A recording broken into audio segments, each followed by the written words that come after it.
What's up, my guys? What's up, my girls? Welcome back to the Dani Flo Podcast. I'm your boy, Dani Flo. I'm a 28-year-old Catholic husband and father. This is the podcast where I share my philosophy of life. I don't try to answer the question, what is life? There are plenty of people who have tried and have failed. Maybe one day I'll try to take up that question, but I just share the things in my life that give meaning and purpose, significance and value in my life. One of those things is fatherhood. Another one of those things is philosophy. I study philosophy part-time. I'm actually joined today by my philosophy professor, Dr. Matthew Flamm. Dr. Matt Flamm, welcome. And why don't you tell us a little bit about yourself? What would you want the world to know if they stumbled across this little video that we're doing? Thank you, Dani Flo. So it's such a privilege to be on your show, your podcast. Do you call it a show? I don't know if you call it a show, but Show, podcast. sure, why not? Yeah. Yeah. No, this is a great honor, and we've known each other for a good amount of time. And you're a great student and a great thinker, and I love the subject that you've invited me to talk about. But yeah, I teach philosophy at Rockford University, formerly Rockford College. This is the middle of my 16th year at the school. So I've been doing semester after semester of ethics classes, applied ethics classes, and usually one or more upper level course like existentialism or philosophy of human nature. It's sort of the round of classes that I tend to teach. And my area of specialty is happens to be classical American philosophy, Ralph Waldo Emerson to John Dewey, this tradition of thinkers within the American tradition.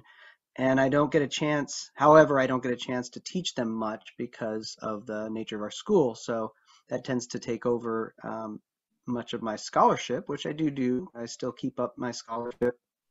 I have been doing it every year since I received my position at Rockford University, including we just published a book called Quarrel Between Poets and Philosophy. It's actually, I keep mistitling my own book. It's actually Quarrel Between Poetry and Philosophy. We didn't actually title it. I wanted a different title, but the editors wanted that title. But anyway, if another podcast we could take up talking about the book, but I'm kind of proud of it because we co-authored it. It was me and three other professors at Rockford University and Routledge Publishing, and it was pretty exciting to get that published just this year. So what else to say? Not much that would be of too much use at the introductory stage of things, but I hope that helps. That helps a lot. That's exciting. First book. Before we get more philosophical, part of the reason that I asked you to join today is because you're a father, like me, been a father a lot longer than me. Why don't you tell me a little bit about that? Yeah, no, I love the subject because I love being a father. I love being a parent. I have a 16-year-old daughter, and I just told you I've been at Rockford University for 16 years. That tells you exactly we moved to Rockford literally when she was in utero and in 2004. And I can't believe she's 16. It's crazy. But yeah, no, yeah, just a little bit of background on that. I mean, my wonderful life partner, who I met in 1992, and I, around the time when our daughter was born, kind of were looking up at each other like, well, do we want to have a child? And you just get a sense of, what kind of intentionality went into having children. Both of us have been spending all of our time getting degrees and moving around, and so we kind of just knew. In fact, I think for a while we kind of assumed we probably wouldn't have children. Both of us had other ambitions and wanted to, get our degrees and get careers. But just at that moment, it felt right, and we ended up having our child. And she didn't. I was really, really excited that we had a daughter. I don't know why. In retrospect, I've thought about that a lot. I think I just maybe I just always wanted it. I'm not sure, but also she's got the best mom on the planet. I mean, if somebody's asked me what is one of your secrets, if I had a secret for being a parent or something, which I don't pretend to have secrets about it, but I would say, well, marry the right person. And let me tell you, she's definitely the best mom for a daughter as far as my money goes. She's been amazing. So Yeah, no, it's been a little bit of it's been a wild ride, being a parent for 16 years. It's stages of that start to get kind of blurry and things fly by, developmental stages. And we were just looking at pictures of our daughter when we first moved Mm. here, and oh wow, remember that when she was surrounded by all of her pink, up here in the attic. By the way, we took all these pictures. She liked the color pink, so we had a paint party, and she was surrounded by all her pink stuffed animals and all this other stuff, and all these little things that kind of fly by, through these stages, and wonderfully. But no, I just yeah, we knew we'd just have one child. We ended up having our one child, and being satisfied with just having one child, and part of the reason being we were very aware of, we still wanted to have our careers and wanted to be able to, pursue our own things, and it'd be more or less selfish, we thought, to try to have more children than that. Probably diminishing returns of parental attention and all that. But yeah, it's been wonderful, and Rockford's a pretty nice city to raise a child in. We've come to discover, and just really lucky. It's been the other thing is, if your child turns out to be, I guess, genetically and biologically and personally the kind of child you'd like to raise, that's a lucky thing to have happen. And lo and behold, our daughter's turned out to be wonderful. We always joke that she kind of genetically she took all the good stuff from both of our sides and thankfully avoided, and she kind of like navigated past some of the some of the not so good stuff in our family histories, and so we lucked out there too. And yeah, it's just an amazing thing. And I have to confess, because she's a girl and she's my daughter, she is really close with her mom in a way that's very special, and to some extent, I have to confess, it gets me somewhat off the hook on certain things. I get a chance to coast on certain things that maybe her mom doesn't get a chance to coast on, because our daughter, as she gets older especially, really looks to her for, especially intimate kinds of needs, and confiding in her and stuff. And as a father, I kind of know when to just sort of back off and, okay, she's going to need her mom for this, kind of thing. And so that part of it makes a difference. That was one of the things I was going to ask you coming in. You have a very young boy right now. I do. But it makes me think about the difference between whether you have a boy or a girl. The role that traditional parents, heterosexual parents, have when they raise kids is that, depending on the sex of the parent and the child, the dynamic with that child. Do you think that makes a big difference? Whether, like the father's kind of more on the spot when they have a son and are going to kind of take more of the load of certain things, and vice versa if it's a daughter for the mother? Do you think that's true? Well, thank you for the question, and thank you for the compliments so far. You mentioned that you consider me a deep thinker. I as well consider you to be a deep thinker, which is why I wanted to capture this moment. Do I think there's a dynamic in play? I would say yes. I am a little bit in the blind. It's not something that I haven't thought about before, but as you mentioned, I only have my son. I'm in the blind as far as what it's like to have more than one child. These past 2.5 years, I've learned a lot. Mostly what I've learned is just a lot of things that I need to improve.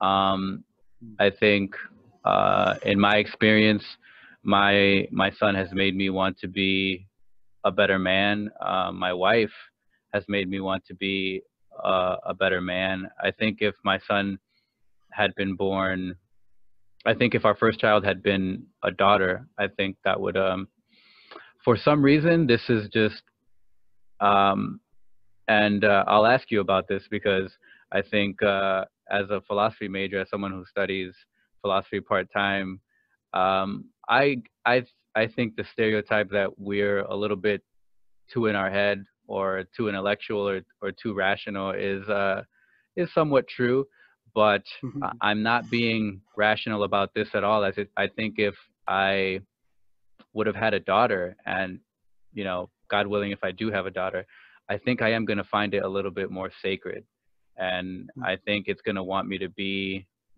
a better man, more than my son. I think maybe just off of that sentiment, that's completely a sentiment. That's just completely a feeling. I think maybe the opposite it's true. I think if you're a man raising a daughter, I think the spotlight should be heavier on you, because you have to you have to raise a person that, like you said, you don't really have something in common with besides the species. And so that's kind of off the top of my head my answer. I don't know if it's good or bad. Yeah. Either way, I appreciate the question, and I appreciate what you've shared so far. So you've been at Rockford University 16 years. You've also had your daughter for 16 years. You've mentioned it's just a great joy. 16 years is a long time, relatively speaking. Do you think what do you think has changed? And of course, we don't have all the answers, but we've already established that we like to think deeply. What do you think has changed about being a father in those 16 years? If you had to start over today, what do you think is different from starting to be a father 16 years ago is different from starting to be a father today? It'll be different in another 16 years. So based off your experience, just based off your time. That's a great question.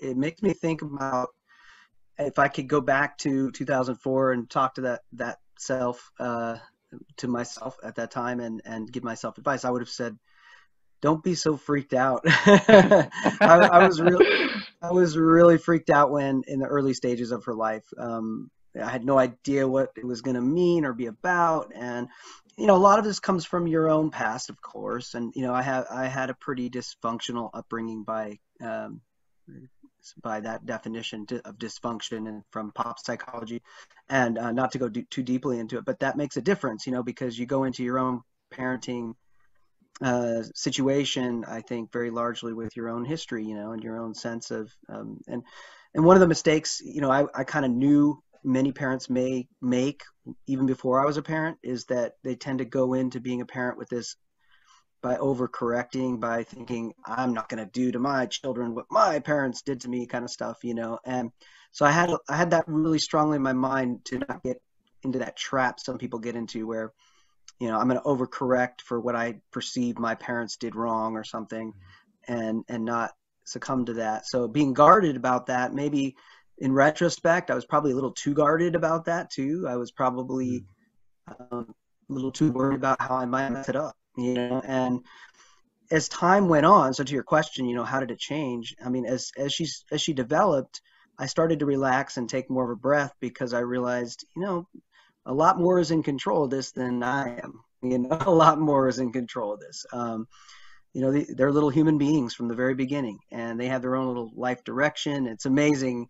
One of the first things that blew my mind was how much of a personality was right there from the very beginning in her and my daughter. And her name's Ella, and she just was, from hitting the ground, she was already full of the personality that I now see in full flowering in her, early young womanhood, really. And so I started to take a breath, 4, 5, 6, maybe 7 years into her life. Maybe it took that long before I realized I can't be so intent thinking about, I might mess this up, And a little anecdote about that. The first time I had this thought was, I don't remember what exact age she was. I wish I did, but she was still in the last stages of diapers, and she was just walking and everything. So that I remember. And she was into balloons all of a sudden. She liked these balloons, and so we kept blowing up balloons, and she'd chase them around the house and play games and stuff, and it was really cute. And one day I was, we have these sort of walls with these kind of scratchy sides on them, and if you're not careful, you pop a balloon with, as I came to find out. So she had her favorite balloon, and I was trying to get it for her, and I was kind of chasing it, and it kept on eluding me and getting closer to the wall. And at some point it scraped up against the wall and it popped. And I just had this terror-stricken moment where I'm like, this is like her favorite balloon, and is this gonna be like a metaphysical problem? Like, she's gonna think I just killed her friend? Because she was really imaginative too. If you knew my daughter, she's so full of imagination. She would always animate all of her stuffed animals and anything at all. She would personalize it, And I froze and I looked at her, and she had this look on her face like luckily in retrospect, it didn't traumatize her so far as I know. I don't know, maybe when she's 25 and she has therapy, she'll tell her therapist about it or something. But I wrote a song about it. I'm a songwriter too, and kind of told about this anecdote of, what if I popped your balloon is one of the lyrics in the song, and it made me think for the first time about, and if you're so worried about messing it up, the fact is you may do something that is not your fault at all, that you didn't even think about. It was a total accident and trip, and maybe hurt your child, without meaning to. And in a way, it was kind of reassuring to me, because it made me realize that, anything can happen here. You've got to give yourself a break. You're a human being too. Your child's a separate human being. And as long, focus on what you have control over as a parent, and not what, you don't have control over. It just helped me kind of get a little more grounded in how I was thinking about it. But I guess I was a little too scared of traumatizing from the beginning. And again, maybe this is reflective of my own upbringing or something. I don't know. But yeah, and as stages went on, I felt more and more comfortable about that, less and less trepidatious. And then her mom started taking over a little more as years went on, because of course the girl issues kicking into gear, and the need for her to have more modeling from her mom. But you made a good point though about, in a weird way, it's true that even though she's a girl, she's my daughter, it doesn't get me off the hook entirely. There are certain respects in which I feel as though I am a little bit off the hook, in the sense of, women's issues, intimate issues, things like this, that her mom is going to be a better model for. But in just because of that, you're right. I'm also the first model of a male for her in the world, Good and point.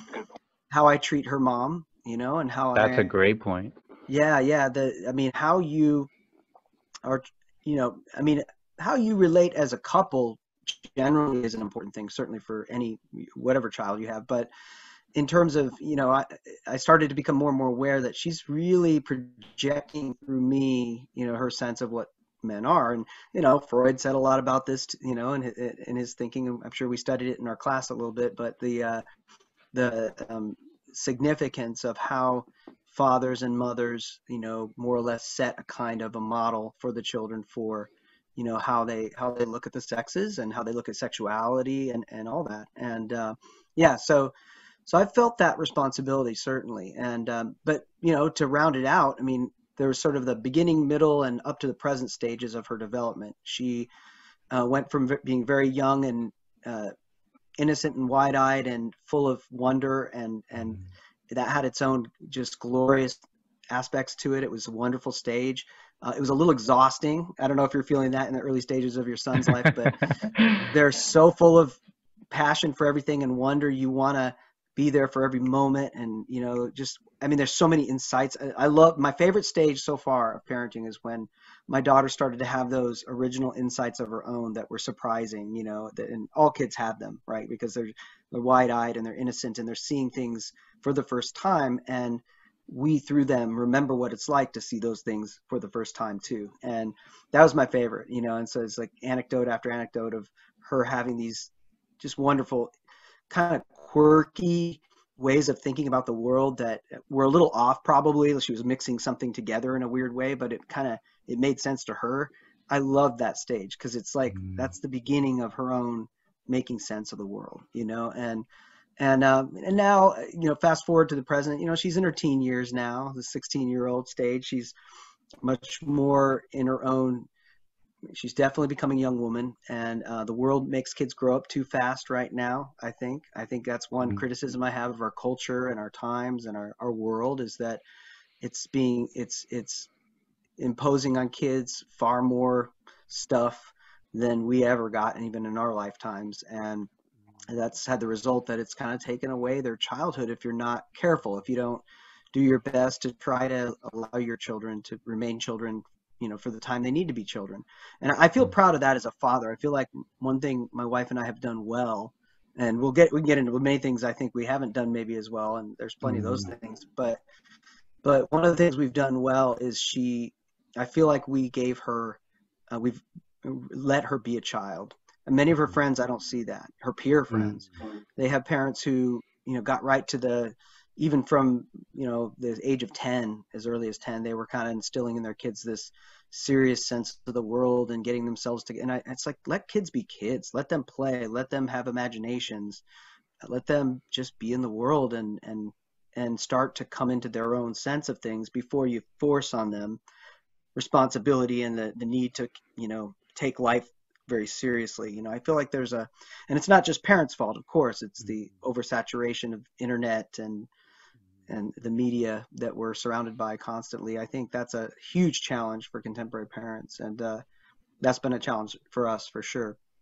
So That's good yeah. insight. So, one of the things that you've learned in these 16 years is to not be so nervous about being a first time father if you had to do it over again. Professor, in the bubble that I live in, it doesn't seem like very many young men have a strong desire to be a father, um, nor have a strong desire, because you mentioned that um, you thought it was important that you and your wife were married, and that was important in raising your daughter. I don't see a strong desire in wanting to be married or having children with just um, one woman. Mhm. Again, we're thinking about these deeply. We're not experts, but this might not be the experience that you have. But was that the case um, back when you started being a father, where men focused on other things? Or do you think you kind of mentioned that our contemporary culture is not allowing kids to be kids? Do you think that's also something that's part of the contemporary culture, that there's just too many avenues for men to go, that um, being a husband and father just doesn't seem as appealing as Mm. those other avenues?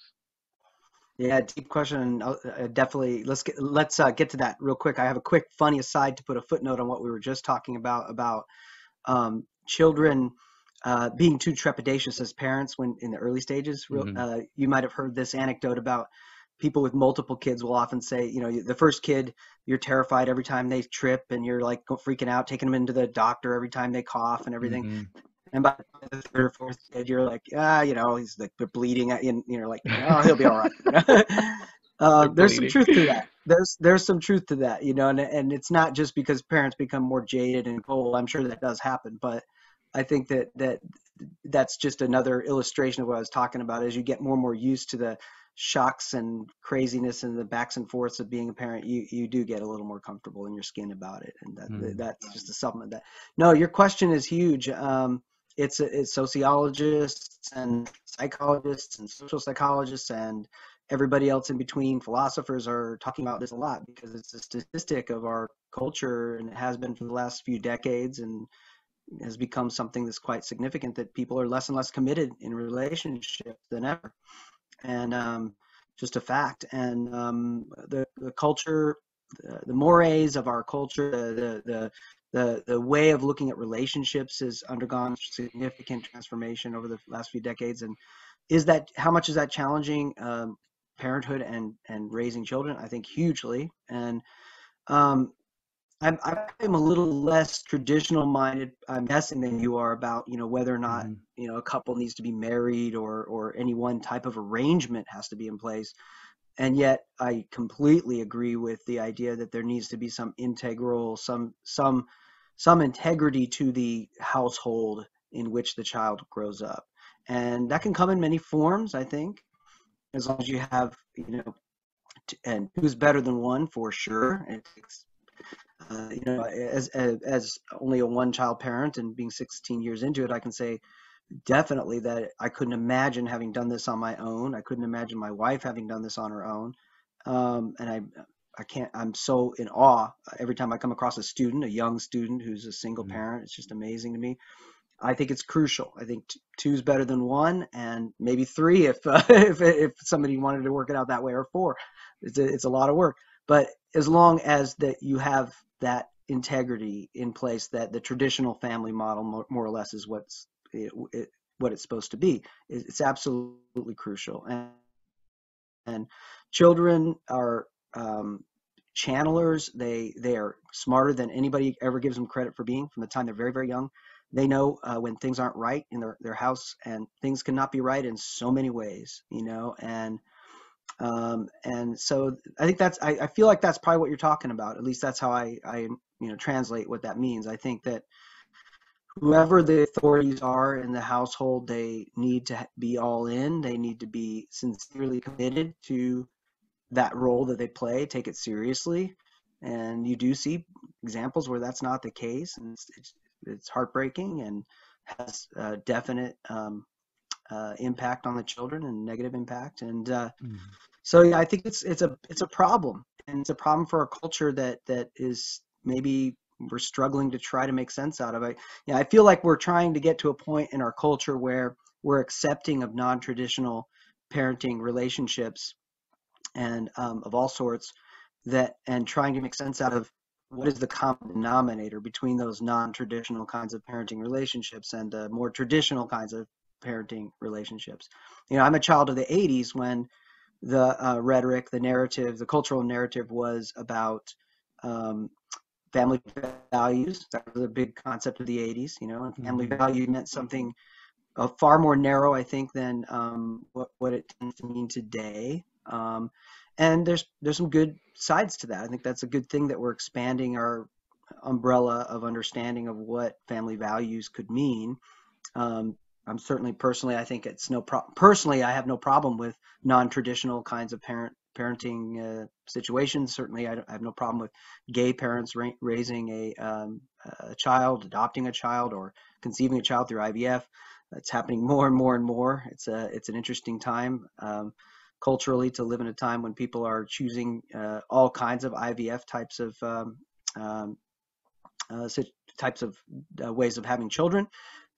It's amazing the choices that are starting to multiply for different kinds of parents. But with those choices comes all kinds of great responsibilities, greater and greater even responsibilities, greater attention to, what is it that constitutes a healthy, whole human upbringing. This is the great question for the family, and I share your concerns that I think you were implied in your question. I don't know what the solution is for it. But I have hope. I have hope that maybe we are evolving towards something a little more defined about what we mean by family in a time when we're also trying not to be narrow about it. Yeah, it seems to me that, as you were explaining, I am a little bit more, or maybe a lot more, traditionally minded, but nonetheless, we do seem to share quite a bit of the same concerns. Is there a chance, Professor, that because you were saying that in the 80s there was an emphasis on family values, do you think that has gone to the wayside, or do you think that it's been redefined? And if it has been redefined, what has it been defined to? And I have another question, but I want to give you a chance to maybe dwell on that. I feel like it's gone dormant. If I had to say, I'd say it's probably gone dormant, and that's not a good thing. It's the kind of situation where what was wrong with it, and what was wrong with it, was that it really came from a very narrow set of, very, very singular kinds of ideals about what the family might be, and it shut out a lot of other possibilities. And I think that as we continue to undergo this cultural transformation of expectations of what types of couples count as people who ought to be able to have children, and also to have marriage contracts, and also ought to be able to pay taxes and be citizens, and so on and so forth. As we undergo this continual transformation, and we're well into the early stages of that, I think it's going to be a while before we get to a place where we feel that feels normalized. I think we're still struggling with that idea. My hope is that at some threshold of time, there'll be a kind of a point at which people will start to bring back something like what was good about talking about family values. It's not altogether good that we don't talk about family values. What was bad about it, though, is something we should say about, was, a lot of people use that as an excuse to, in some cases, extreme cases, maybe even abuse their children, to be very restrictive to their children, to be very intolerant of their children.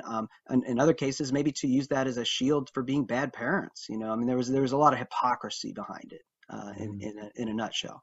And being a child of the 80s and somewhat of a victim myself of it, so I'm speaking somewhat biographically here, many parents, especially in the 80s, who thought in terms of family values, thought they were very lazy parents. Ultimately, they were the kinds of parents who thought that, you know, well, we all know what's good for kids, and it's already been decided, and it's been written about by experts, and there you go, right? It's it was kind of like a tough love kind of narrative was very popular in the 80s. Tough love. I don't know if you know that concept, but it was a legit, like, it had a lot of cultural cachet at one time. Mm-hmm. And tough love is the idea that, you know, you need to toughen up your kids and not be so coddling of them, and not be so compassionate to them or whatever, and they'll get tough, you know, that tough love and kind of idea.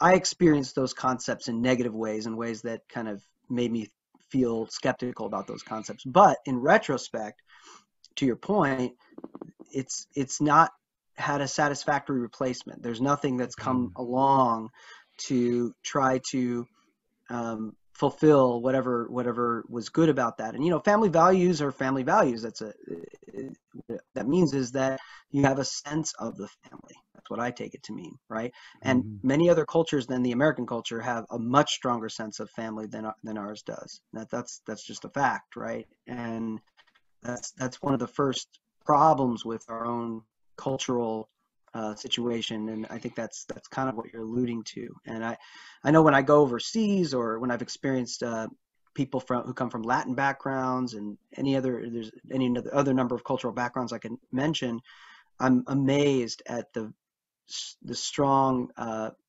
premium of value they place on the family, the sense that family really is blood. And even when they fight, even when they to some degree may even hate each other to some degree, they remain kindred. They keep their connections.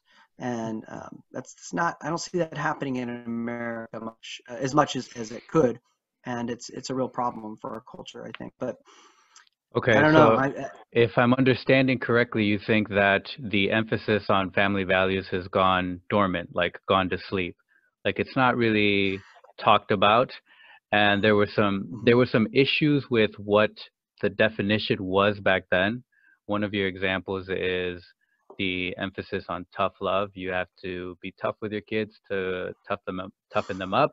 And that created some toxic ways of raising children. But even though it created some toxic ways of raising children, you haven't, in the time that you've become a father, and in the time that you've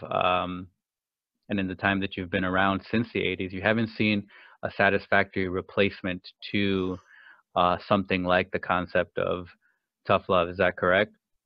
Yeah. And Yeah. there's a political background to all this that we're kind of implying, and I think we're both thinking about. You know, I mean, in the Reagan 80s, you know, the idea of family values was probably more or less coming from the religious right, and the religious right of that time had its own particular, you know, character that is morphed since that time. And I feel like what happened politically is, you know, political correctness and everything else came along, and identity politics, to kind of demonize the traditional sense of family values for some good reasons, you know, partly because of the reasons we already alluded to, but the idea of individuality and celebrating, you know, the quirks of individuals and human beings as they're under development became a kind of a political idea that then became the means by which family values in the 80s sense more or less became kind of like the whipping post. It's like that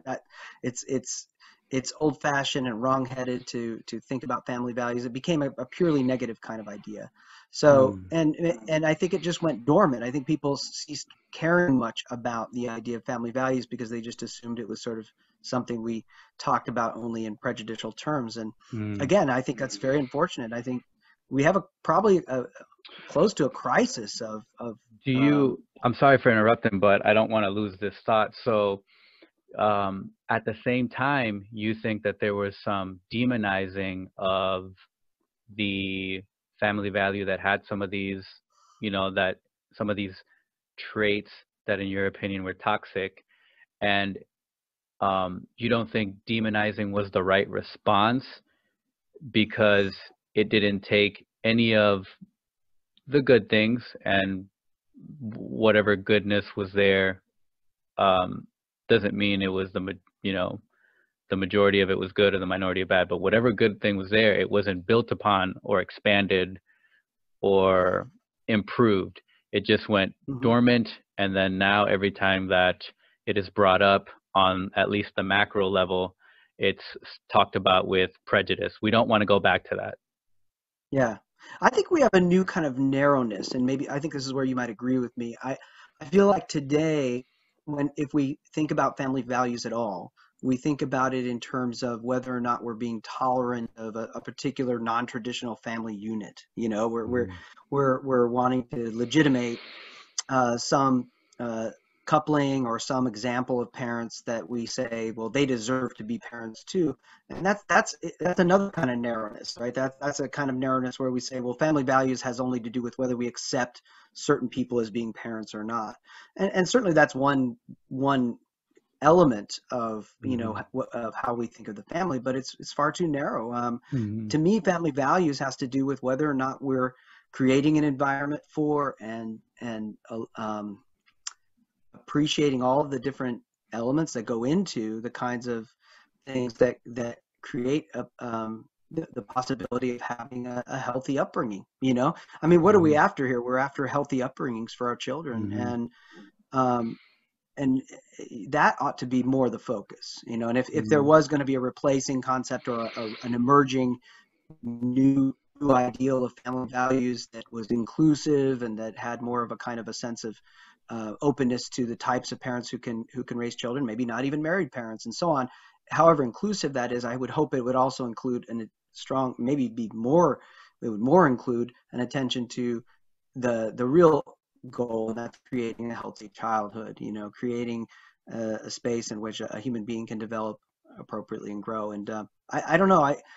We are for lots of reasons that we could start to pull out. We're in a time of tremendous confusion, I think, about that, Mhm. and I think identity politics and a narrow way of thinking about the family today is one strong reason for that. But I would like to see family values come back into our cultural conversation in a way that would invite all comers, and that we could actually have a conversation about what that would mean. You know. Yeah, um, that's that's good insight. So I do want to ask you the other question that I had, but you mentioned something about how maybe in the 80s the family values was, the foundation of it was too narrow because it was based on the religious right. And I don't want this to take us too far away from fatherhood. Um, but do you think there's a difference between the religious right at a macro level and then the religious right, like maybe at a micro level? Because um, for for whatever I understand the religious right to be, I do consider myself more a part of the religious right than anything else. I mean, I started this podcast out saying, I'm a 28-year-old husband, Catholic husband and father. Do you think there's a difference between those two? Like, if you, and what I mean is, you might know people that are part of the religious right today and maybe not know it. But from, from what you can tell, they seem like good people. Maybe if you started talking to them, you'd realize, oh, we disagree on a lot.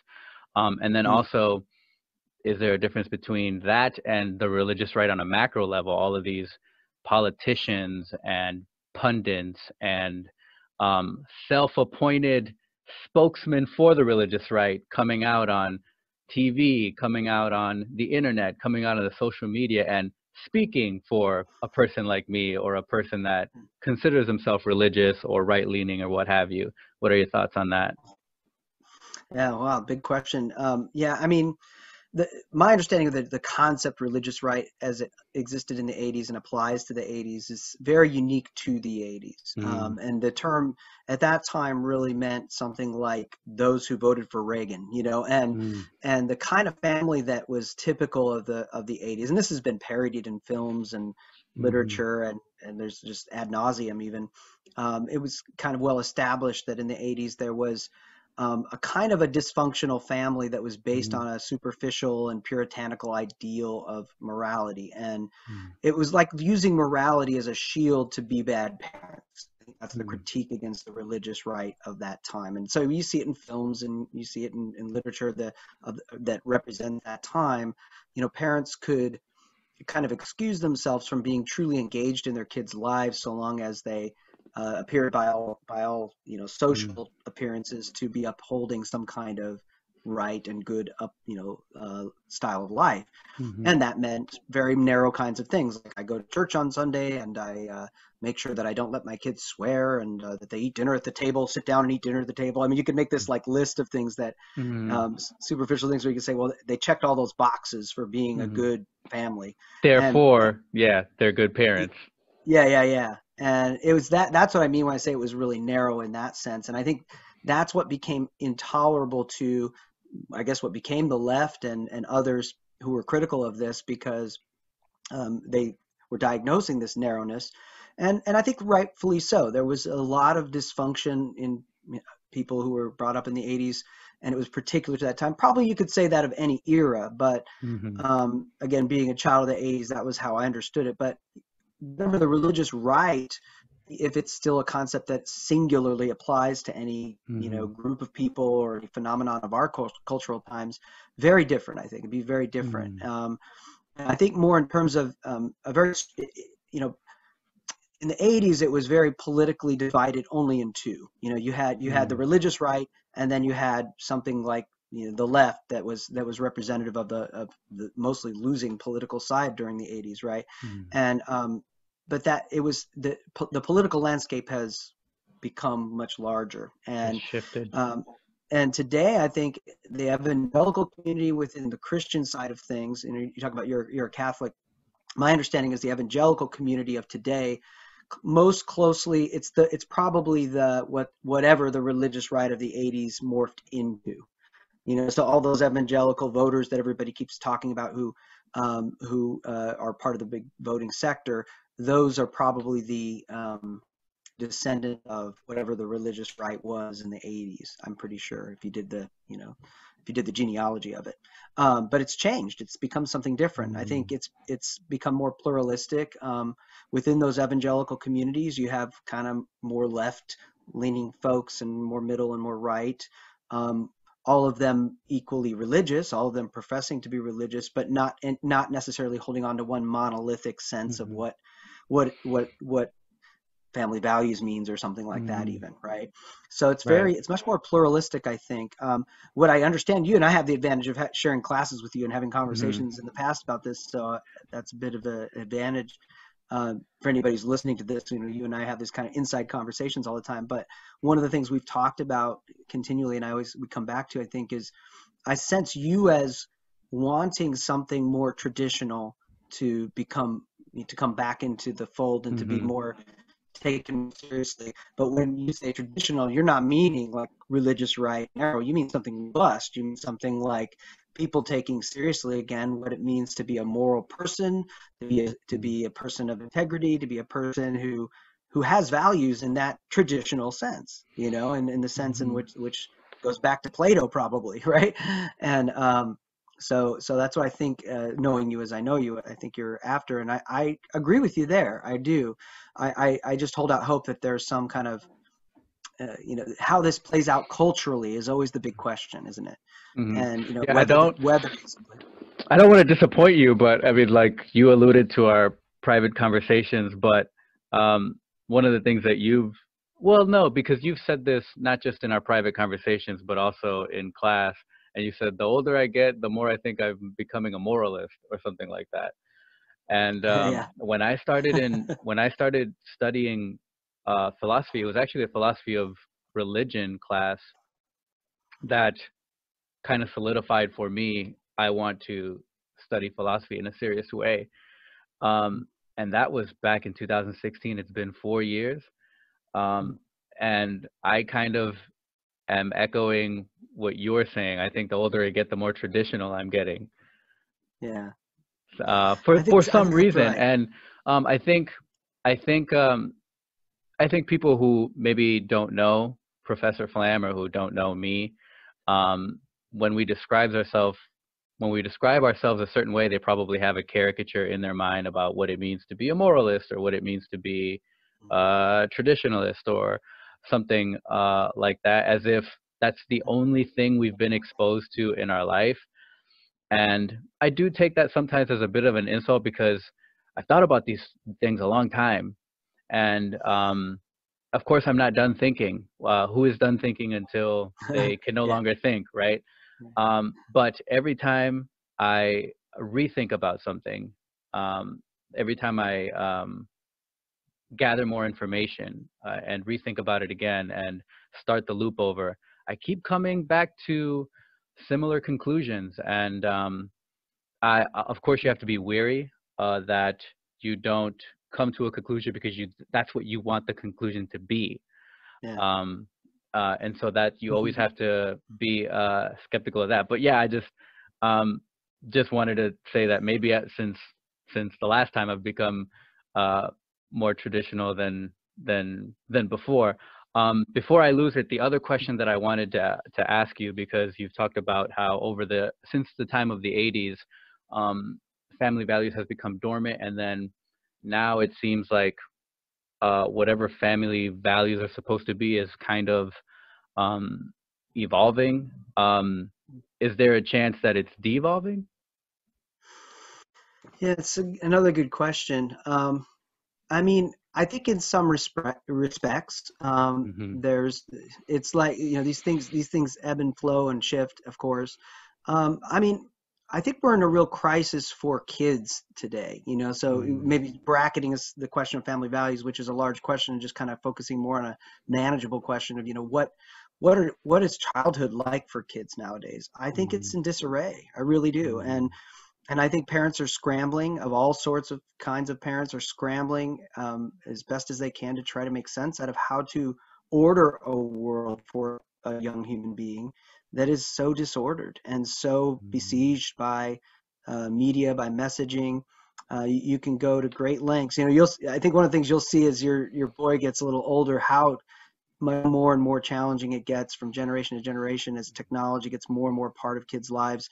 No matter how much you keep it out of your kids' lives, if you're trying to shield them from certain influences or whatever it is, man, from the time they start kindergarten now, they're getting handed devices that link them in with the greater world in a way that you'll only figure out later. Wow. I remember very vividly, my daughter was a member of her first 2 or 3 social networking platforms, and one of them was an art one. It was called DeviantArt. I don't know if you've heard of that before, but I remember when I heard the name of it, I was like, DeviantArt, what is she doing? And and I came to find out it's actually, perfect. And another thing about my wife, a footnote on my wife being such a good mom, she's just been she's been so participatory in my daughter's life in a way that another bit of advice I would give if I had it for anybody to be, make sure one or both of you guys are as participating as possible in your children's lives, and that's something I kind of lacked in my upbringing is, a lot of parents think that they're involved in their kids' lives and they're not at all involved in them. And it's a hard thing to do. It's a hard thing to, and maybe it's not even possible for some parents because personalities matter too, and we just lucked out that my daughter happened to be personally so almost friend-like to my wife, and more my wife than I, but equally me. She's a lot like me, my daughter. That's another factor. It'd be fun to get into maybe in another later related conversation about this, about how if your child is a lot like you or not, like what kind of difference that makes for like if they're more like your spouse as opposed to you, kind of thing. I think that makes a big difference sometimes. It certainly does for the dynamic. But in our case, my daughter's a lot more like me, but for that same reason, she's more friends with my wife. And that makes sense, right? Because like my wife and I click yin and yang kind of thing because our personalities are so different. So it totally makes sense. Like I get it. And there's a lot of times when my my daughter won't even we don't even go there. Like if some question comes up in her mind or some challenge, I'll just go, I'll look at, all I have to do is look at her and I'll realize that's something you got to go to your mom for. And it's not because it's like too sensitive or something. It's just because I think so much like her that I won't even be really of any help to her in a weird way. That I makes don't know if that sense. makes sense. That Yeah, makes yeah, sense. Yeah. yeah, It would be somewhat of a mini echo chamber. If yeah, you guys yeah, have, if you have similar thoughts, similar sentiments, yeah, then what's the point? You need something outside of your thoughts and yeah. your. What she needs is, she needs my wife. She needs somebody who's complementary to her personality, who can really Mm, absorb her thoughts and kind of really consider them from outside. And so with that dynamic, again, we lucked out quite a bit, and it made it easy for my wife to be really in her life from the very beginning. And that's how we've coped with the infiltration of media and internet into our daughter's life. And I'm happy to say, she's 16, and and I'm not kidding myself when I say whatever other bad influences and toxic things there are going on in social media and on the internet, they haven't injured my daughter as yet. Who knows? Maybe she's had some terrible traumas that I don't know about. But mm, we're involved in her life to such a degree that I'm very confident that we've managed to kind of shield her from some of the really bad stuff. That said, man, a lot of her peer friends, if not a majority, definitely a majority of them, if not most of them, have some set of problems that started to surface within a few years back, even when they started to get just into their early teens, because of the internet, because of social media, and because of well-meaning parents who thought they were involved in their kids' lives, and they mm. probably weren't enough. You can see it from outside. We have the privilege of kind of looking through the window of the lives of our child's friends' families, and judging from that standpoint and all that. But man, it is harder than ever. And I think we're in a real crisis of a time in terms of trying to create some kind of means for parents to try to get a handle on this. Now, somebody like yourself and your spouse, and what I know of you, you guys, man, you guys are exact. I mean, if there is such a thing as family values, I think you guys embody it from what I can tell, from the way you That's talk about what that's you, very kind, Professor. well, I really, it means a you, lot. what you intend to do for your children. You care. And what's the bottom line? You care, Hmm. and it's a strange thing, but not enough parents really do care about what it means to be a parent. And again, I don't think, get into the psychology of it. I think a lot of people, no one thinks they don't care. No one wants to believe they don't care about their children or about Mm. parenting. But I think they don't know what that means, and I think a lot of people look way too much for guidance for how to be a parent from things outside of themselves and outside of their own outside of the human aspect of it. And so I don't know, I share, that's where you and I really link up. I mean, I share your reservations, what I hear to be your reservations about the Hmm. contemporary family. I think I agree that it's in crisis. It's interesting, isn't it? um, I mean, this is not uh, a what the kids call a sneak diss or anything like that, but two different worldviews. You've been around since the '80s. You got married the year that I was. I think you got married the year that I was born, and so we're different generation, different ages, and we share some of these same concerns. Um, I think that's interesting that these concerns are transcending mm, worldview. They're transcending generation. They're transcending yeah. personal experience. They're transcending being a father for 16 years and being a father for 2.5 years.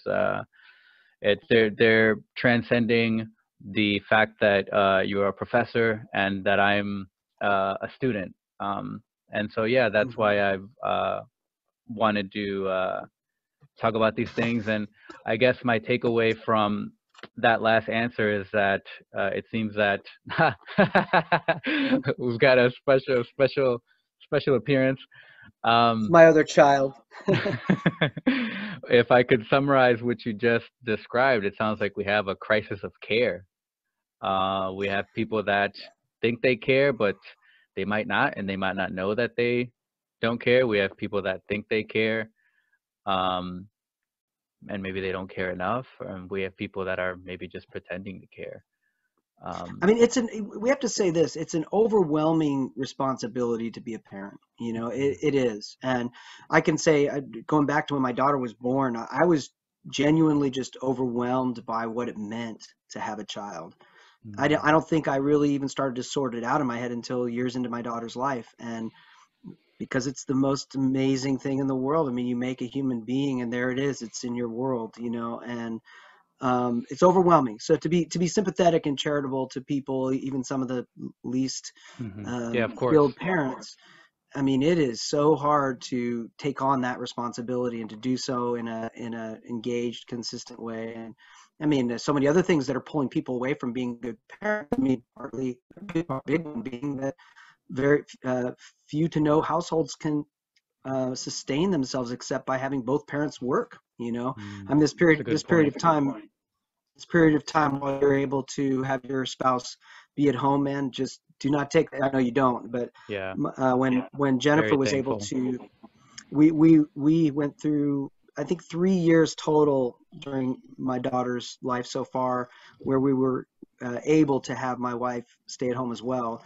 She actually homeschooled our daughter for 2 of those years, and just lucky that we were able to do that. We struggled economically to do it, but man, was it great. And if you can, and it made me, looking back, I realized, if only more households can do that, if only more households could afford to have one person. That's the other thing about the 2 parents thing, is that having that one parent who can kind of focus on the career and get the professional, get the house stable and material stuff, and the other parent really batting things home. That's, to me, that's the healthy formula for a real strong family. And man, we're as far away than ever for allowing for that culturally for people. And that's a separate discussion on what are the conditions that are not allowing that to happen. Why isn't the norm that of course, we don't want to force anyone to stay home and raise a child if they think that they're better suited to provide for the family financially. But it seems that even I know that for example, if my wife wanted to stay home, or women like my wife wanted to stay home with their child, it seems like they don't even have that option. And so what are the conditions that are preventing that option for them? It's still an option, right? Yeah, I mean, you think about you have a pair of parents, you have 2 people trying to be parents, and think of the relief for the person who has the career when they know that the other person can take up the other part of that to some degree. And it frees them up to not just get lost and absorbed in their work, but then to take an interest in their kids' lives because they're allowed to, because they've got that. I don't know. You and I know this. Only parents know this, and non-parents can't know this. But there's something about the rhythm and the demands and the week-to-week kind of things that happen when you're a parent, that if you don't have that kind of ability, it's a real struggle. And it's really easy to lose yourself, to lose your way in what you're trying to do for your children. And then your children take it elsewhere, and nowadays they got it coming from all kinds of places. And this cat is driving me crazy. Nowadays they get something's there to pick up the slack, so easily. Steering it back to fatherhood for a second. One of the first things, we talked about this in a philosophy class at some point, I know we did, but they do studies and they talk about what really influences kids, and it's kind of scary when you think about how very little at certain stages of development parents actually influence their kids. It's predominantly peers at some point, especially at certain stages of development. And when you keep that into mind, it's all the more important that you would have laid the groundwork as a parent to be able to be in your kid's life. Yeah. And, I see what you're saying. Like if you don't lay the groundwork and show up and are involved in your kid's life when you are predominantly their only influence in the early years, when you're not their only influence anymore, when you're actually almost insignificant because they're around other people, then if you didn't make an impact, or if you Yeah. didn't, like you said, it's like you said, if you didn't lay the groundwork, then it's the you're going to what you try to instill is going to be replaced by these new influences that Yeah. they're being exposed to. Let me give you a concrete example that I hope, you know, kind of feeds back into what you're kind of driving at through all this. Is a concrete example. My daughter is, so she's 16. She's recently, she's taken her first interest in a boy. And I'm telling you this Mm, upstairs in my attic, because I'll tell you right now, if she heard me say that, she would just about punch me in the eye if she knew I was telling you that. And it's really cute to see, and it makes total sense. I know I was taking interest in girls when I was 14, you know, so it starts mm, early and all that. I was kind of surprised it took her this long, but that said, it's not, she doesn't have a boyfriend. It's just a guy that she meets up with, and they talk on social media quite a lot. And as she's been through this process, she's been kind of commiserating her mom a lot, like happens. But I've kind of been shut out of it quite a bit for probably it started about a year ago, I want to say. And I've kind of been waiting, and I didn't get, this is part of the thing you learn as a parent, right? I realized very quickly, I said, well, I know that I won't get anxious and I won't start to feel insecure that my daughter doesn't want to confide in me about any of this. And she, even more than that, she doesn't even, every time the subject came up, she looked embarrassed and didn't even want to talk to me about it at all. Like she just mhm, didn't want me to know about it. So I realized that very quickly. And so I'm not going to go there with her because I don't want to pressure mhm, her, and I'll just wait for my time. And you know what, just recently, for the first time, it was kind of becoming a bigger and bigger elephant in the room. She spends just about every evening talking to this particular boy, you know, and they talk for a long time and da da da. And it just only a couple of weeks ago, I started to just innocently ask questions about him just out of the blue. I just went, is so and so. I said, so I said his name out loud. I don't think she'd heard me say his name and didn't even really knew I knew it, kind of, or was hoping I didn't. But she kind of knew I did because she's been talking to her mom, you know. And so I just said, so what are so and so's parents like? And you know, does he like sports? You know, I started to ask these questions, and it was amazing because like at first she was sort of like, huh, and then she kind of lit up and just started to talk to me about it, you know. And that would not have happened if not for what you were just talking about. If there hadn't been this, you know, groundwork well before this stage of things happened, mm, where she trusted me, she felt like I was a friend and could, you know, if she wanted to, we could talk about anything at all. If we hadn't had that early, I know that she would not, I couldn't do that with her at all. mm, You know, and I see that in other parents when their kids get older and they get more adult-like and they get more reticent to share everything about their lives with their parents. It's all the more important that you have the possibility for that to happen. You know, you find ways to break through with them. And it's man, it's just, it's so fascinating to watch your children grow. That's the big thing, man. They become adults very fast. You mhm. know. Well, Professor, I think that we should um, spend the rest of our time getting a little bit more philosophical if the first Sure, half sure. wasn't as philosophical. So you teach philosophy. You've been teaching philosophy for as long as Ella has been around. I think philosophy, again, in my bubble, I constantly try to assert that uh, the things that the things that I assert are things that I'm seeing in the world that I choose to participate in. And not everyone might be seeing these things or experiencing these things, or maybe have never even heard of these things. Which is why when I brought up fatherhood, I said, you know, in the bubble that I live in, it seems like not a lot of men want to be fathers. Not a lot of men want to be good fathers. Not a lot of men want to get married. That might not be the case in somebody else's life. Maybe somebody knows, oh, I know a bunch of guys that can't wait to get married and have kids. Hmm. So in the bubble that I live in, it seems like whenever the word philosophy comes up, people don't want to have anything to do with it, right? So, so what is philosophy? Ooh, yeah. Wow. Um, well, you know, I in preparation for this very discussion, I confess that I haven't looked into the philosophy of parenthood Mm-hmm. very deeply at all. I haven't had the opportunity to for any of my classes. I just haven't worked it into any of my classes. And so preparation for this class, I did a little bit of research, and it's amazing to me, and it's staggering how much the traditional philosophers in the history of philosophy, how little they have to say about parenting. Mm. And but They're too philosophy, the busy pursuit, thinking. yeah, yeah.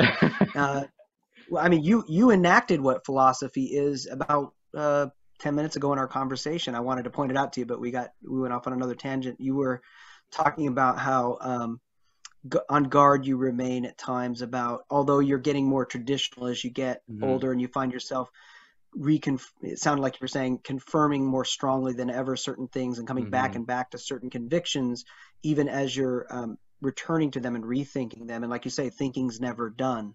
That's Mm-hmm. what philosophy is. My favorite Mm-hmm. definition of philosophy is it is thinking that goes on past the point where thinking usually stops. That's a generic A good definition. one. A generic definition from a scholar of Heidegger, and it's my favorite definition because that captures the ethos of philosophy. You know, never ceasing thinking, never Mm-hmm. foreclosing, any idea or set of ideas. It doesn't mean you don't come to conclusions and you don't come to decisions. In fact, you come to stronger and stronger ones as you get older. It's just you do because you resist the foreclosing of thought, you know. Mm-hmm. So, but to supplement that even further with philosophical, so there is one philosopher in my tradition in American philosophy who says something I think useful about parenting and or at least raising kids. He says, this Mm-hmm. is Ralph Waldo Emerson. He says, respect the child, be not too much his parent, trespass not on his solitude. So be not too much his parent, typical kind Mm-hmm. of Emerson type language. That's one of my favorite sentiments I've come across in John Dewey, in Democracy and Education, who's like the guru of education, philosopher of education, cites that very line from Emerson favorably and says there's not much more that needs to be said. And don't overparent, be not his parent too much. Let children be human beings. This also comes out in Rousseau's Emile. There's aspects of Rousseau's thought I don't like, but I think that particular book is is probably his best book, and that's a book about how to educate young children. And honestly, he advocates for a kind of what we today call like a Montessori like way of educating children, where it's sort of uh, free range, let the children kind of no structure, let the children kind of develop their own, develop by nature kind of thing. Um, John Dewey has a similar kind of educational philosophy, but Emerson is saying that as well about parenting and raising children, and I Mm-hmm. really do believe that's very important. I think not being too didactic, not thinking you're as in control of the results of whatever your child's character are going to be and so on, is so crucial to Mm-hmm. being a good parent, because you can't leave out the human element. Mhm. Professor, I'm going to try to ask questions that kind of point us in the direction of what philosophy is, or at least what is philosophy good for. And building off of what you just said, why can't, for example, science just tell us how to be a good parent? Why can't we just look at the science and then just be good parents? Because I don't think parenting is a science. I think it's an art. Mm-hmm. And what's the difference between science and art is big there. Well, art is something developed through action and not through method. It's something Mm-hmm. that has to be enacted, as a matter of fact. In philosophy, you and I are familiar with the tradition of virtue ethics, which was one of the most traditional school of ethics, going back to Plato and Aristotle, is about the development of character and good character traits. Mm-hmm. And I've always preferred virtue ethics to all the other traditions of ethics because I think it just gets right what morality is. It's something that is enacted and developed, and it's an inward process. It's not something that can be put down in any kind of method. Mm-hmm. So science, yeah, science. What can science tell us? It can It can tell us more or less what we already kind of know about human beings. It's what we don't know about human beings and their human nature that has to be something we take stabs at through experiment, through ongoing inquiry and engagement, and that comes closest to being an art. It's something you have to develop and get better at over time, but never Mhm. perfect or figure out. Okay, so m- since since science is more of a method and parenthood is something that you have to act and that you have to get better at, um, why can't we just turn to a soft science like psychology, and why can't the psychologist just tell us, okay, in order to be a good parent? Or earlier today, you two were talking about family values and what are family values. Well, psychology says this is what family values are, so just do this, and then the evolution of family values that you're looking for, you'll arrive at if you just do what psychology says.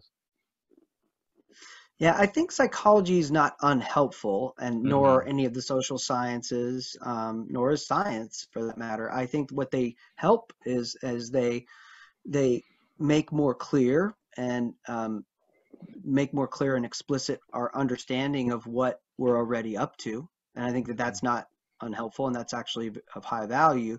But I don't think they can tell us how to parent any more than they Hmm. can tell us how to love or, you Hmm. know, um, how to be a good friend and so on. I mean, you could say the same thing about all of those kinds of things, just because, as Aristotle said centuries ago, and he was right, I think that, these are things to do with character, and character is not something that is empirical. It's something Hmm. that is inward and human. And yeah, I think that's how I would answer that question.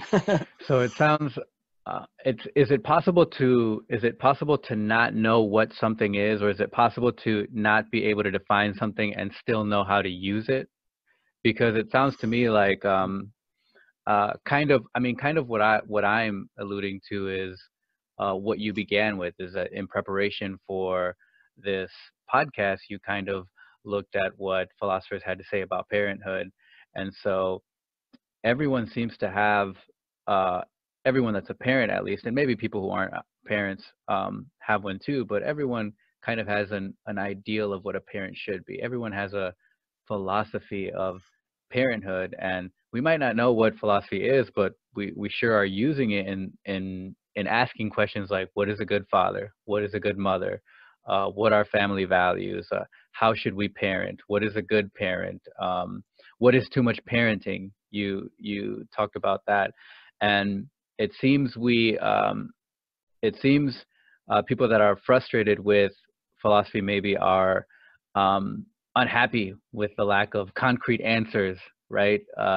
Science gives you concrete answers. Even a soft science like psychology gives you a concrete answer, but um, just what is a good parent or what is a good father, are these questions just not as equally as important as what science and psychology can tell us?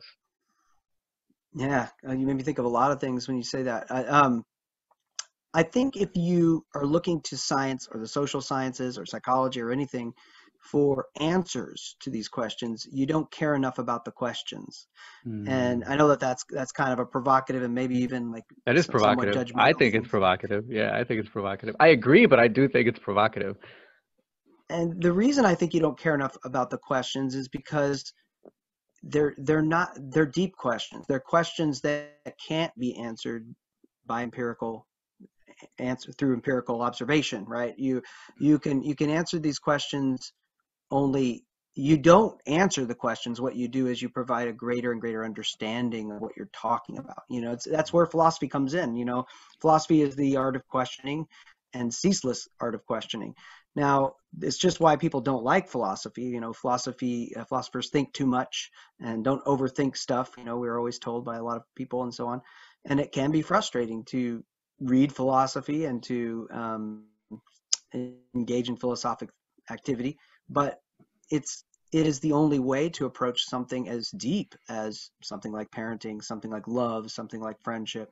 I think all Hmm. these things belong in the same categories of these are human experiences that that require being approached at from a very, very novel standpoint, right? You can't do it through method, as we're saying. So you asked something else in there I wanted to address. What was it? You asked some good questions in there. I might have had. If ask my wife, I'm notorious for having question and word diarrhea. It's fine if it's fine if you don't remember. If well, I you mean, think of if we want to stop thinking about what parenting is, one way we could do that is by providing scientific answers to what parenting is, right? And that's just the yeah. problem. We stop thinking about what it is. And why do we need to not stop thinking about it? Did I put that right? Well, because it's what it is. It's something, it's life, it's what life is about, and parenting is certainly belongs in that category. Yeah. So one of the things that you asserted, you asserted something and then you said, oh, that's a provocative statement. But what I think was provocative in what you just said is, and it was when we were talking about psychology, you said psychology can't tell you what love is. How do we know that? How do we know that psychology can't tell us what love is? How do we know that science can't tell us what love is? Or how do we know, are we confident that in 10 years, 20 years, 30 years, in 1,000 years, some scientist in a white lab coat is, I don't know, going to have a press conference and said, we did it. We know what love is. This is what it is. We've concluded scientifically. Are we confident that that won't happen? I mean, I am, but then I'm a lover of the weirdo philosophers like Dostoevsky and even Tolstoy, who I consider to be a philosopher, and so on. You know me, I'm a great lover of literature, and the reason I am is that it's the only field in which I've encountered answers to questions like what is love, what is friendship, and even what is parenting, and gone, that's what it is. But even there, that answers your question, because in any classroom setting, give that book to 6 or 10 or 20 students, and give any book that answers these questions, and have everybody read it, and somebody stands up and goes, "Eureka! We just figured out what love is. He told us in this story." And this, you're going to have 19 other people in the class looking at you cross-eyed, going, "Huh? He told us what?" It's something that's very subjective. It's inner, and it's probably what Kierkegaard called subjective truth. It's something that can only be known through subjectivity, right? Through our inner experience.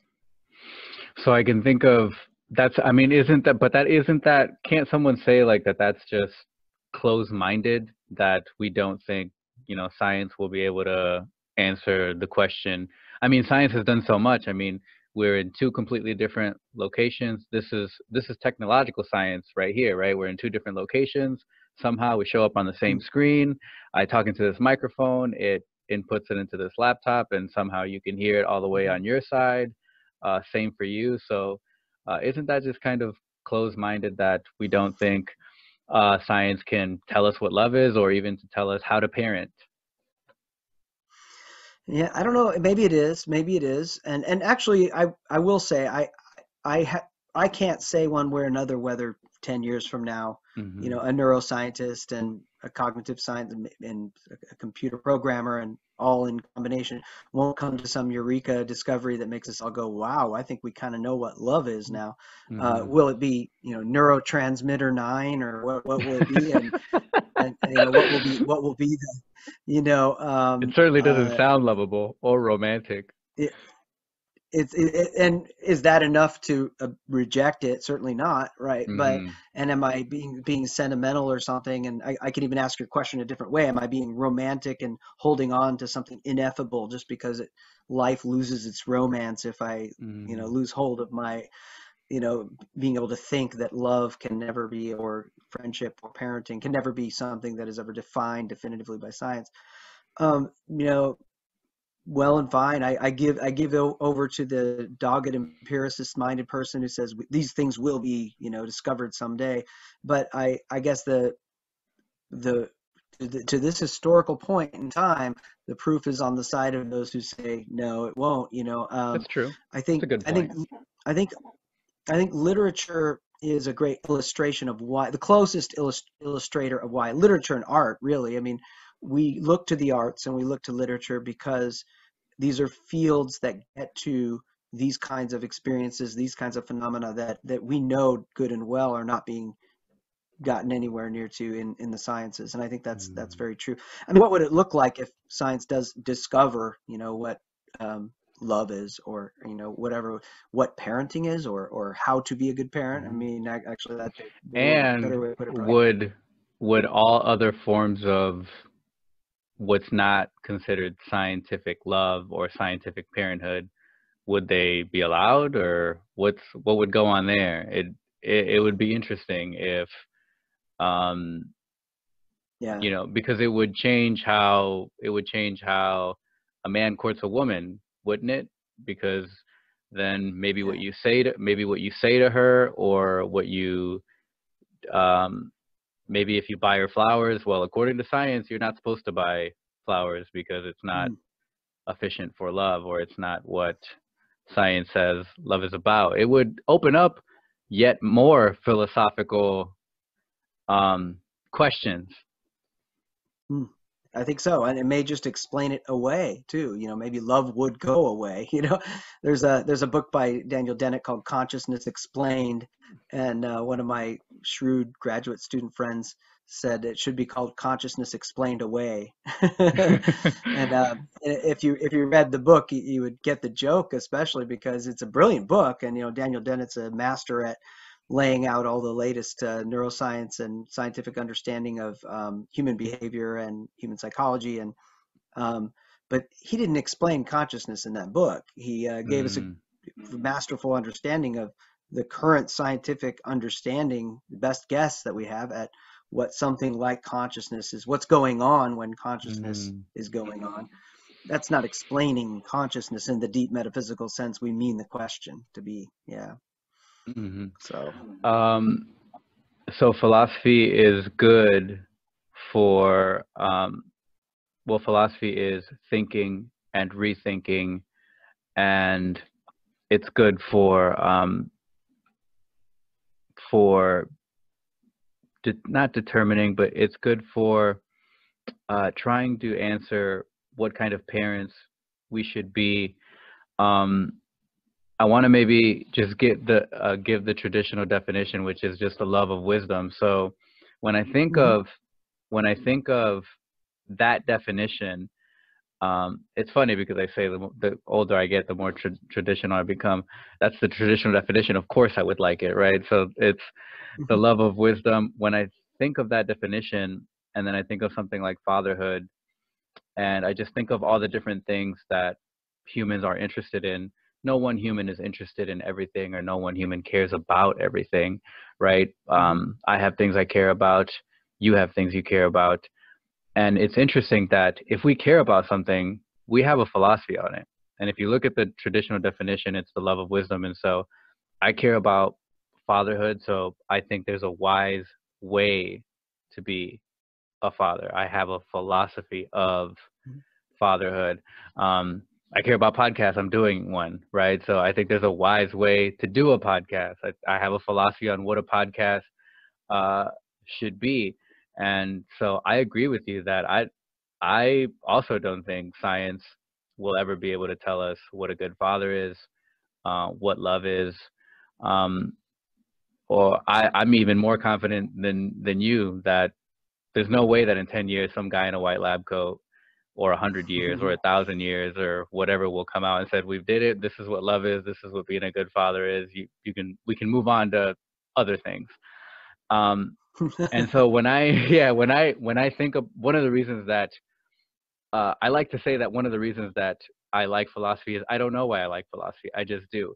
But if I wanted to give a more I guess intellectual answer, for lack of better terminology, I like philosophy because um, it is helpful to um, figure out the wise way to do the things that we care about, the wise way to be a man, the wise way to be a professor, the wise way to be, I mean, even being a student. What is a good student, right?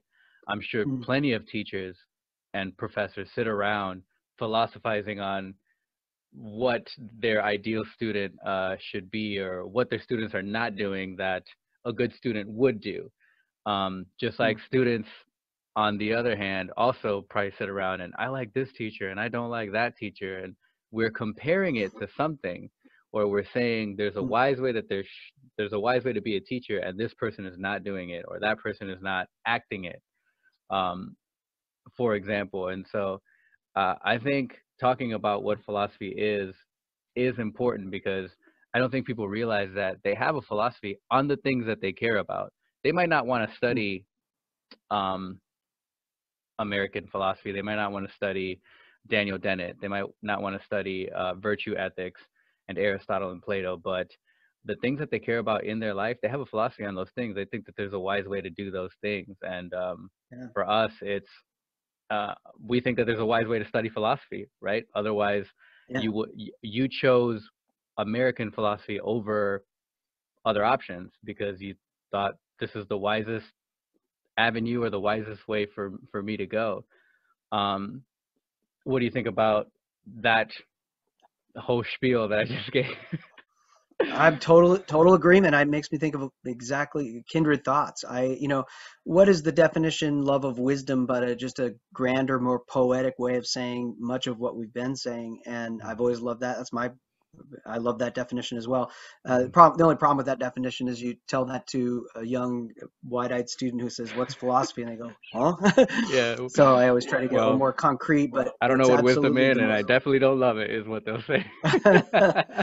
But what I heard you saying there is exactly what I believe too. I think philosophy is care, and I think caring about anything is reflective of the fact that you are starting down the path of philosophy. You're thinking beyond the point where thinking normally stops. And where does thinking normally stop? Well, who's to say? One of the first attractions I had to philosophy concretely when I was a student was when I read Descartes. I remember it very well because something clicked. Probably the same thing that happened in you when you first connected with philosophy as well. But the feeling I had was, wow, this is a sphere where everything is interesting and there is no question that isn't worth raising. And the reason why that was revelatory and liberating for me was, up until that point in my life, I felt like I'd been surrounded by people and a culture, more or less, that had been telling me, no, there's things you can think about and there's things you shouldn't think about, right? And I think it was the first time I thought, no, you should probably think about everything. Now, that's a danger, right? I mean, one of the things I've said in my classes from time to time, and I probably said it one time in a class we shared it, because one of my old professors said this to me one time, and I didn't get it when he said it, but years later I got what he meant. It's like, watch out, be careful, you stare into the abyss and the abyss stares into you, as Nietzsche says, right? I wouldn't go so far as to say that we have to think about everything. We can't. But everything is worth thinking about. And you learn that reading philosophy. In fact, there's no better way of illustrating this. I'm not a big fan of analytic philosophy, but I can read analytic philosophy with appreciation because it is philosophy, and it's a way of approaching philosophical things that I don't have as much of a taste for.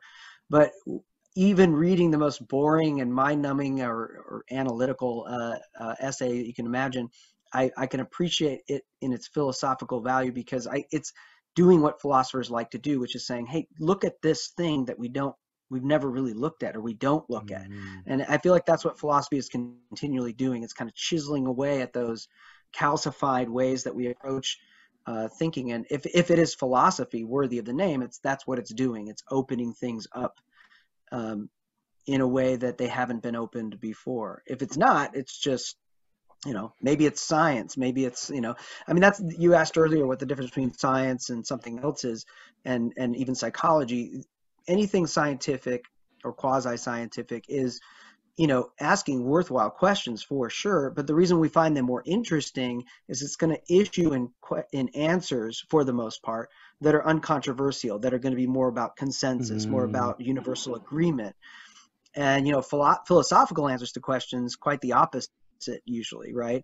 They're going to be Hmm. compelling and interesting, sometimes outrageous, sometimes radical, Provocative. um, provocative, but almost never admitting of universal agreement, and Hmm. quite the opposite very, very often. But their value gains as centuries go on, just in the fact that they remain as possible answers that that abide, that somehow explain an aspect of our experience that other areas of inquiry cannot explain. So it's about interpretation, it's about explanation, and it's about care. I mean, Hmm. I think you and I emphatically agree there. It's first of all about care. I mean, if you don't care, then you don't ask questions, you don't think. That's right. So, Professor, you've already answered this, but you've already answered this in a way, but um, I want to give you some time to answer it maybe in a in a more concrete way. So I'm gonna have you end with I'm gonna ask you two questions, and then we can call it a night. So the first thing that I want to ask you is, what would be your advice for a person similar to me, right? That maybe they don't like the way um, that uh, that the family is going, right? They do see family values dormant. Um, they wanna they wanna grow up and be a good father, or maybe they're hesitant to start a family because there's not an emphasis on family values. But nonetheless, whatever their sentiments are, they maybe agree with us that there's a crisis of family. What do you think? What do you think you have to say about that? Hmm. Yeah. Wow. Well, two things. One, because I thought of this earlier too. Wait and see. Like, I don't know if this is an optimist in me or not, but I do Hmm. feel like maybe it's teaching as well. I feel like I've Hmm. seen newer, younger students starting to pop up and emerge who are real thinkers about this, and they're thinking about these questions like we are. And I feel like there's generations ebb and flow. And I was really taken this last semester with a number of students in my class. We ended up discussing social media and some of these related issues about the challenges of trying to be a human being in a world that's besieged by Hmm. false messaging and social media. And I was really struck by these 18 to 20-year-old kids who were even more concerned about this and skeptical of it and critical of it than I was. And so I don't know if that's enough to go on. It's anecdotal, but I have maybe a hope and a feeling that these things will, things are changing, and just wait and see on that. I think that there will be some coherent, you know, voicing of care about the issues we're talking about and about parenting, about family values. Probably it won't be, I don't think it'll be presented in that language, but we'll look up at some point and go, wow, lo and behold, people are caring about the same things that people used to care about when they talked about family values, and now they're just Hmm. talking about it this way. I feel like it's coming. Maybe that's a hope, maybe that's an optimism. But there was a second thing to what you were saying. Oh yeah, people skeptical of having families.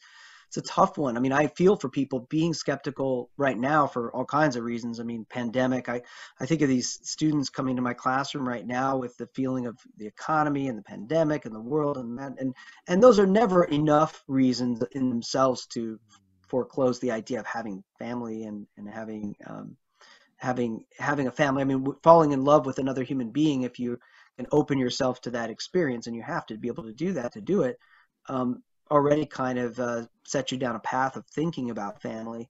But you know, to care about it and to take it seriously, you should think about it. And if you have reservations, you have to really scrutinize why you do. I mean, are they good enough reasons not to have children? I mean, you do meet people from time to time that I'm troubled by who totally foreclose the idea of having a family, having children, for reasons that I suspect are kind of a bit dogmatic, maybe a bit short-winded. They strike me as people who kind of just gave up on the idea before they gave it a chance. And it's not to say everybody should have children. They should, I'm the first to say I'm very glad I only had one child. I don't think I would have been a very good parent if I'd had more. maybe I'm wrong. Maybe I'm, maybe I'm being narrow when I say that, but Mm-hmm. I guess I'd say give it a chance if you think you'd have the ability to be a good parent, because it's an amazing, indescribable um, value added to your life, and the world needs more good people in it. And Mm-hmm. I suppose, if you have good reasons for wanting to be a parent and you are a good person, man, think seriously about it, because the world does need more people like you in it. That's one thing I'd say. So, but it's okay not to have children. It's okay. We live in Mm-hmm. an abundant world, an overpopulated world, a world full of all kinds of opportunities and possibilities for people living different kinds of lives, and you meet a lot of folks who are very fulfilled not having had children. But it's tough, and I sympathize with people having reservations, and I hope the world starts to get a little more hospitable to people wanting to have children, Mm-hmm. you know. All right, so the last thing that I wanted to give you time to do is I want you to make the case for philosophy. Why is philosophy worthwhile, both just in our personal lives? Why should we philosophize? And then also, why is just philosophy worth studying at the academic, scholarly level? I tried not to get too much into that because my point is always to point to the ways people are already philosophizing and don't know it. Um, but either way, philosophy is an art, and it's something that is still maybe not as popular as it used to be. It's definitely not as popular as it should, but it's still studied in plenty of universities, countless universities across the United States, across the globe. So yeah, why is philosophy worthwhile in just our personal lives, and why is it worth while to study it? Well, I think we already answered the first part of your question pretty well, and you did too. We already are philosophers and philosophizing, is what I heard you saying, Mm-hmm. and I think you're absolutely right about that. And so the reason why I study it, well, try to get clearer on what you're already up to. I mean, that's one use to it. Um, Obviously, to provoke and open up your mind to things that to put your own ideas to the test. That's one of the first things I say to Mm-hmm. undergraduate students who might come in very skeptical of philosophy. Some students come from religious backgrounds where maybe they've been told, certain particular kinds of religious backgrounds where they've been told to be skeptical of philosophy itself, because watch out where that leads you. And but Mm-hmm. as I always encourage those particular students in my class, I say, well, if your ideas are so weak that they're going to tumble the first time you subject them to some kind of challenge, then maybe they're not ideas worth having or defending. And what you want to do is know why you believe what you believe. And Mm-hmm. that's why. But academic philosophy, that's a trickier one. I struggle with this. The formal, professionalization of philosophy, which is more or less what academic philosophy amounts to, has Mm-hmm. its kind of good and bad side to it. Of course. It's undergoing massive transformation right now. The humanities are kind of on retreat, and uh, being underfunded and being cut, and et cetera, et cetera. Philosophy departments, no less. So that's a tough one. It's undergoing redefinition, and my related to the earlier hope expressed about becoming a parent, choosing to become a parent. I hope there's some light at the end of this dark tunnel that we're in right now that will start to show another way for academic philosophy to develop. It's the higher learning is going to be very different looking in 10 years from now, 20 years from now, Mm-hmm. than everybody's saying it, knowing it. We can't sustain the system we have right now. And that will change academic philosophy. It'll change the way scholarship is done. It'll um, change the way we define academic philosophy. So hopefully, cross fingers and toes, hopefully that'll end up good and providing new ways of doing what we've already been up to for a good long time. For now, I'm very thankful that I can still do it, and there Mm-hmm. still seems to be um, a kind of a, a context in which academic philosophy, even philosophy, not the humanities, but philosophy in particular, that it can have life. And in our particular school, it's becoming more or less a service program, and that's not necessarily a bad thing, meaning we're serving most of their majors that get most of the support funding. Mhm. And that's true of philosophy departments across the United States. And it's not altogether a bad thing. Um, I'd like to see it get, more prominence of importance in people's lives, but we'll see. I enjoy doing scholarship. I hope I can continue to do it, and we'll see where it goes from here. I don't know. We should do we'll do a podcast follow up in 10, 20 years from now and revisit That's that right. question. Since Revisit both questions, right? And stick it in yeah, the scientist's face that they didn't figure out what a good father and what love is. Like we told you. in your face, Yeah, we in were your the first. face. We were the first to tell you. Well, Professor, I'm very grateful for your time. I'm very grateful for all of the insights that you shared. This itself was an example of uh, philosophizing between two minds. And so, well, like you said, we'll have you on. We went down so many tangents that how can we not make future episodes? So thanks Always a again. pleasure and joy and honor and privilege to talk to you, Daniel. And best wishes, best of luck with the podcast. And let's continue the conversation. All right, my guys and my girls, that was my professor, Dr. Flamm.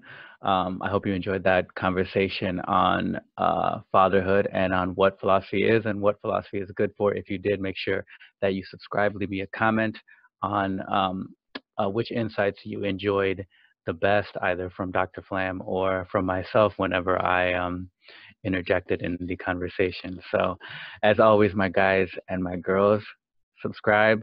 Share this video with everyone that you know, and remember what Venerable Archbishop Fulton J. Sheen taught us: your life is worth living. Love you, my guys and my girls. Bye.